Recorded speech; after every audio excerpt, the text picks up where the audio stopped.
Oh, 10 days. 10 days mommy is gone. So, nagluluto siya ngayon ng rotli.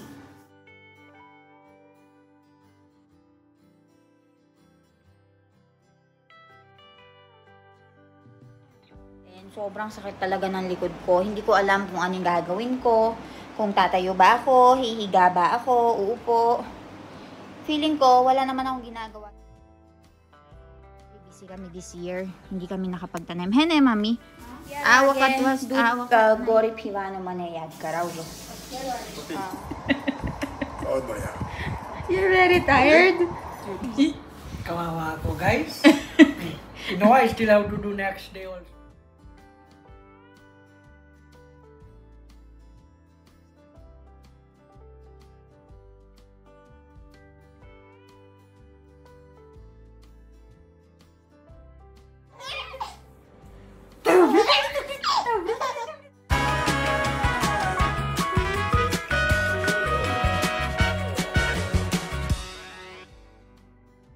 Iba talaga pag nandito si mommy. So, nagising ako ng 8:30 guys and ngayon nakaligo na ako. And mommy is currently making rotli. Mommy ke uche Saras. aje haru lay gumane bolo. Ew. Tamaro hati aje mane etle. Tu kha bana ano aje?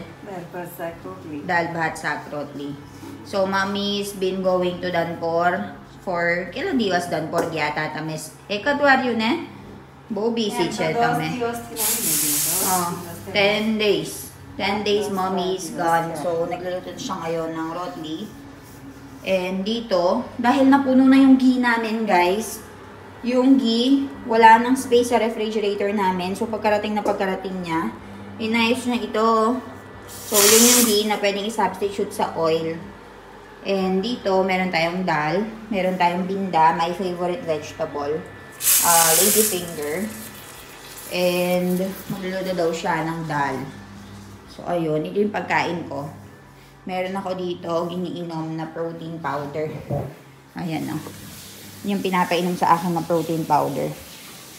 Kahit hindi siya sinabi ng doctor actually, pero gusto ko itong iniinom kasi pampadagdag ng weight ng bata.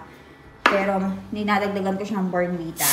Kasi nung una, nagkaka-acidity ako dyan kasi nilalagay ko lang siya kasama ng water. Hindi ko gusto yung lasa. Pero ngayon, dinadagdagan ko nitong chocolate na Bornvita. Tapos, ayan, gatas. And ito, meron tayong tinapay biscuit. Oh, mag-ano muna ako, breakfast muna ako guys. Balitaan ko ay sa mga kaganapan dito. And kung napansin nyo dito guys, wala na tayong wala na tayong mga mangga kasi inayos na ni Mami yan. And ginawa na niyang mango rush and binamigay na niya kahapon. Pero dito, meron na naman tayong bagong stock ng mangga. So, yun yung paborito ko, langro. Tapos ito, meron tayong bagong stock ng Rajapuri. Tingnan nyo, oh. Rajapuri ang lalaki. Ang lalaki kumpara dun sa mga langro. So, ito yung Rajapuri na variety nila. Ito naman yung langro na tinatawag. Alas 10 na guys, and sobrang sakit talaga ng likod ko. Hindi ko alam kung anong gagawin ko. Kung tatayo ba ako, hihiga ba ako, uupo. Feeling ko, wala naman akong ginagawa dito sa bahay. Pero sobrang pagod na pagod ako. Tingnan natin dito. Nagtintapos na si Mami sa pagluluto ng mga pagkain. Tapos na siya sa pagluluto, guys. Ito yung ulam namin for today. Meron tayong dal. Ayan yung regular na milk natin. Nakaluto na rin siya ng rotli. Babelas just parang nakaluto na siya ng rotli. Ayan, kanin yan. And I think yung sa baba is lady finger na may kasamang potato. Ayan, kanin. And ito, lady finger. Ayan na. Binda bataka. So, yan yung food natin for today. Tignan natin si Mami kung anong ginagawa niya dito. Nakapagsampay na siya. Sukarash.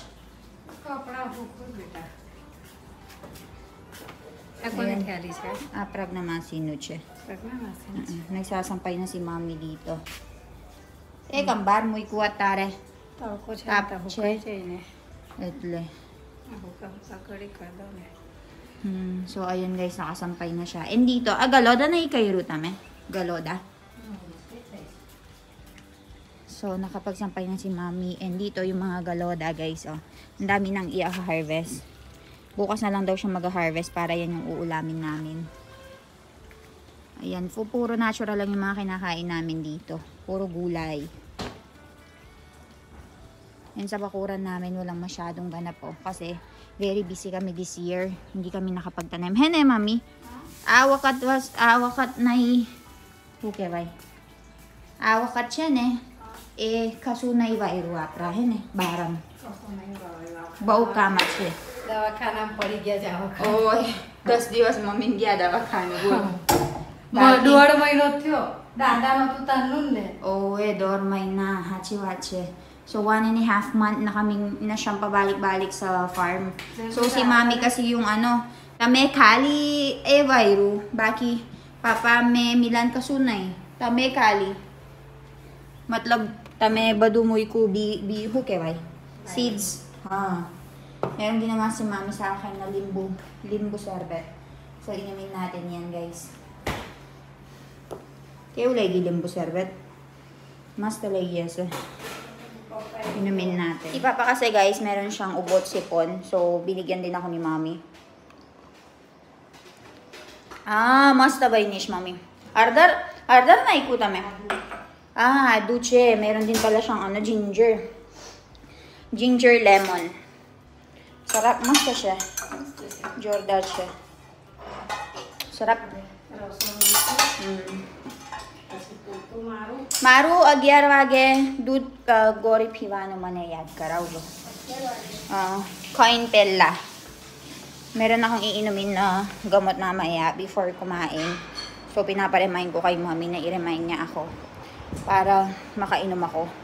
So ayun guys, ito yung limbo sorbet nila dito or lemon juice na may kasamang honey and ginger. Inom tayo. Sarap. And nag-i-edit ako ngayon dito ngayon, guys.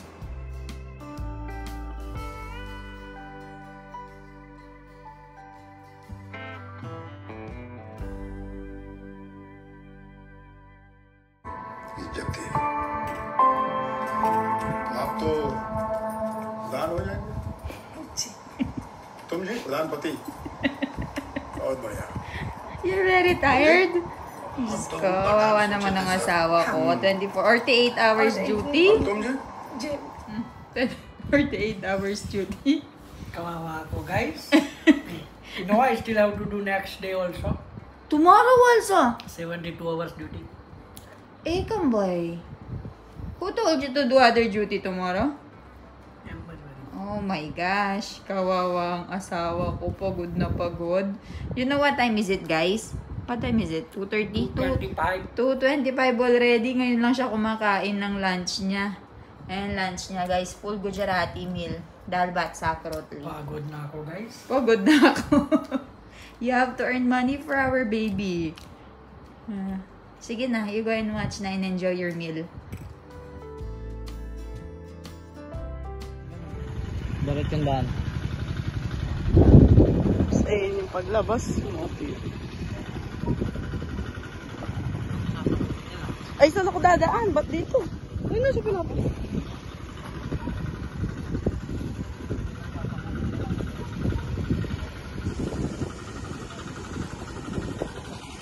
Ang date, bongga.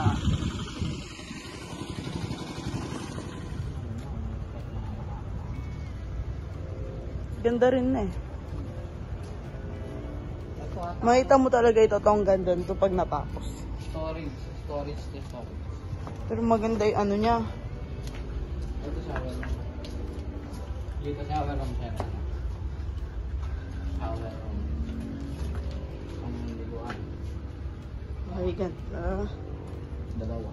Ang bugat ng dalawa. Tapos ito CR.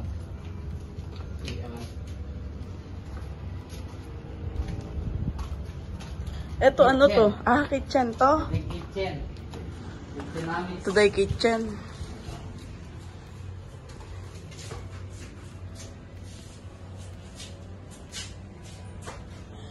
Ganda na eh. Malaki din ang kitchen eh. Oo.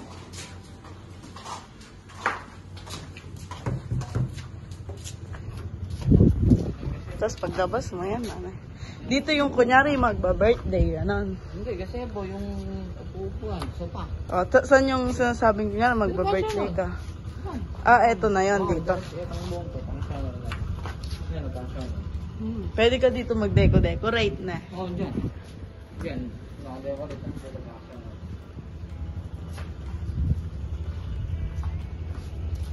Pagdating sa pang shower, may lalakang bagay, Di ba parang malalim? Hindi, ano pa yan? 5 feet lang yan. Kasi tataas pa ay tatiles pa na eh. Tapos pa. Ayan, yung mga fountain yan. Ganda. Tapos ganyan yung view mo lagi, oh, langit. Ayun na, meron pang hangar mat doon. Bongga ka, Kuya Milan.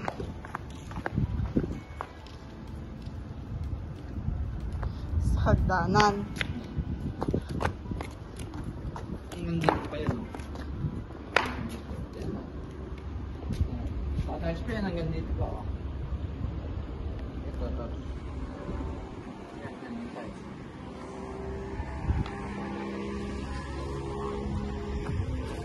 Ganda. Ay, oo, sakto lang. Matalas Ito, ilalim. Doon medyo maraming.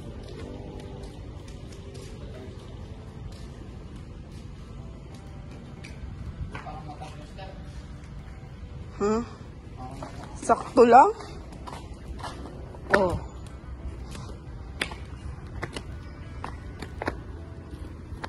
Tubig din ito. Waterbed. Dami pa. Hindi na lang pala eh.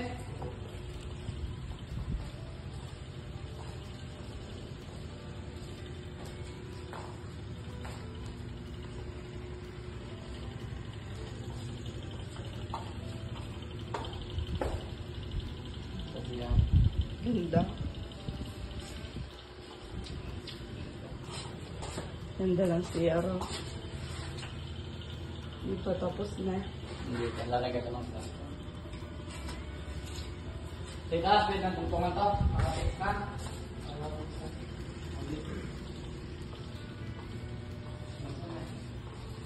Dapat sa kurma. Namis na. Makuha lang naman tulya. Tulya din nakakuha nila dyan eh.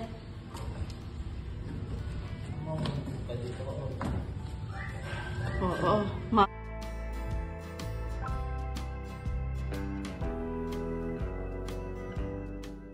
Oo.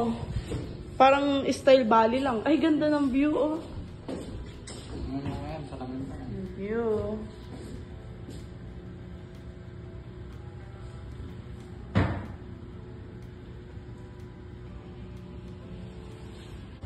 Ganda ng view dito.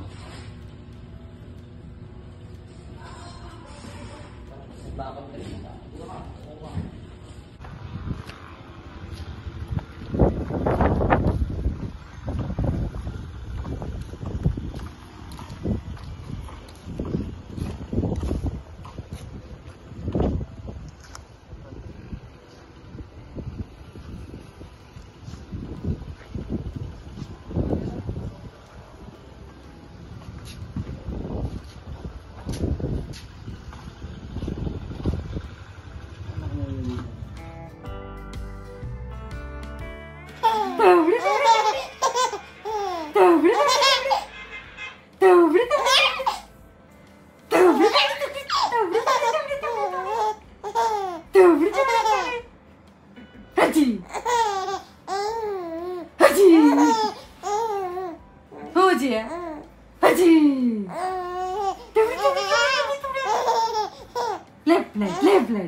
So, meron akong kwento sa inyo, guys. Kasi kanina, nagkukwentuhan kami ng biyanan ko. And sinabi niya nga sa akin na chinichismis nga daw siya ng mga tao. Especially yung ibang mga kamag-anak namin. Kasi nga, alam niyo naman yung nangyari. Alam niyo naman yung sitwasyon. Balik-balik nga sa hospital yung lola at lola namin. Tapos, mag-isa lang nag-aalaga yung daughter-in-law nila doon, which is si Hemo Mami. So, kailangan tumulong ni Mami dun sa pag-aalaga sa kanila. So, ang narinig ko, parang pinagkukwentuhan nga daw siya. Kung alam nyo guys, ang daming marites din dito sa India, kagaya ng sa Pilipinas. And sabi sa akin ng biyanan ko, pinagkukwentuhan nga daw siya kasi ganito nga daw yung position ko, buntis nga daw ako, and malapit na mga anak. Tapos, iniiwanan pa nga daw ako mag-isa dito sa bahay. Tapos, parang na-hurt nga daw siya kasi hindi nila nakikita na sobrang hirap ng sitwasyon niya, na yung dalawang magulang niya may sakit, parehong may sakit. Tapos, ako pa na daughter-in-law niya is na nakaano sa bahay, walang kasama. Siyempre, nag-aalala din siya sa akin. Pero alam niyo ba guys, wala naman sa akin yon kung naiiwanan ako mag-isa sa bahay. Kasi unang-una, si father-in-law, hindi naman kasi siya maghapong wala dito sa bahay. Usually, morning lang naman siya wala. And kapag wala siya ng morning, nandirito naman si Sonal Masi. Minsan, si Milan din naman nandirito sa bahay. Kapag tapos na yung trabaho niya sa hospital and tapos na yung pagkikater niya kina lolo and lola. So, siguro, merong mga times na mag-isa talaga ako. Pero yung mga kapitbahay naman namin dito guys, sinasamahan naman ako. As in, pumupunta naman sila dito sa bahay, nakikipagkwentuhan. And meron naman akong phone number nila in case of emergency. Especially yung kapitbahay namin dito na sina Dami Masi. Ayan, nandyan sina Jigo Didi. Kapag meron mang mangyari sa akin, ready to rescue naman sila. And magkabilaan, sobrang namin, street namin guys. Sobrang maaasahan mo sila sa lahat ng mga pangyayari, sa lahat ng bagay kapag may nangyari sa'yo. So, kampante ako. Kaya sabi ko kay biyanan ko, kay Mommy, huwag niyang intindihin yung mga nagsasabi sa kanya ng ganon. Kasi alam naman namin kung ano talaga yung totoong nangyayari. And huwag nga siyang makikinig doon sa mga nagsasabi sa kanya ng ganon na kesyo, pinapabayaan nga daw ako, ganyan. Sabi ko sa kanya, tama lang yung ginagawa niya, yung importante yung unahin niya kasi importante naman talaga yung kina lolo and lola kasi that time kailangan operahan nga si lola, tapos si lolo, yung isang araw nagka-emergency din guys. Kung hindi nga lang daw siya kung hindi lang daw agad nadala sa hospital si lolo ng isang araw kasi nag-block yung dito niya, hindi daw siya makahinga and umuubo-ubo nga siya. Nag-block yung dito niya. Kung medyo na-late nga lang daw ng at least 5 minutes, baka wala na, napatay na rin din napatay na daw si lolo. Ayun yung sabi na sobrang critical nga. Naging critical siya nung isang araw. So sa akin wala yun guys. Kaya kung sasabihin nila na ganyan pinapabayaan ako, hindi ko na feel na pinapabayaan ako guys. Kasi sobrang maalaga nga yung binan ko and wala akong problema kung umaalis siya. And especially, tinanong naman niya ako kung okay lang ba ako and magiging comfortable ako. And sabi ko, okay lang naman ako since wala pa naman akong nararamdaman. And if meron akong maramdaman, sasabihin ko sa mga kapitbahay and tutulungan nila ako. And tatawagin ko siya agad-agad. So, ayun, nakampante siya, kaya umalis siya. Pero medyo na-hurt lang siya sa sinasabi ng mga tao dito, mga marites. Pero ganyan naman kasi talaga yung mga marites, may maganda kang gawin, may pangit kang gawin, pag-uusapan ka nila. Kaya sabi ko sa kanya, huwag niyang pansinin. So, ayun guys, ayun lang yung update ngayon. Balitaan ko kayo sa mga kaganapan bukas.